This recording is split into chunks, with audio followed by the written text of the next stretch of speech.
What's up? Welcome back to ZipTied. This is episode 3 of our Mazda RX-7 build. Today, we're going to be installing all of the sexy parts. We have a turbo manifold right here, courtesy of Under Pressure Racing. He built it up custom for me and got my Garrett turbo. We're going to be setting on top of that. He also welded up some nice intercooler piping for me. Got some stock fuel rails here. I think this one's stock. I don't know. You guys can tell me.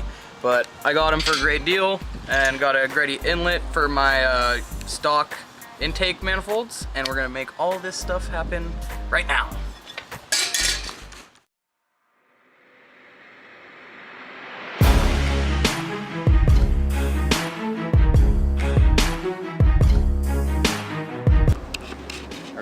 We don't need. Yeah.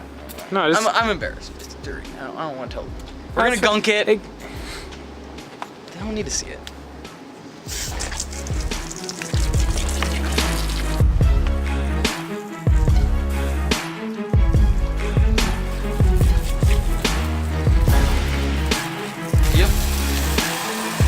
Oh my god, that's that good right there.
Alright, so courtesy of CX Racing, we got these cool mounts that bolt right in to the stock holes here, and then these bottom ones that wrap around this. What do you call this, Elliot?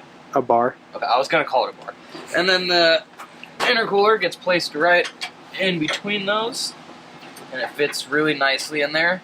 And then you can either drill holes in the stock radiator mounts, or you can get a aftermarket radiator mount for the top, and then for the bottom. And that's, I think, what we're gonna do. And it's gonna be great.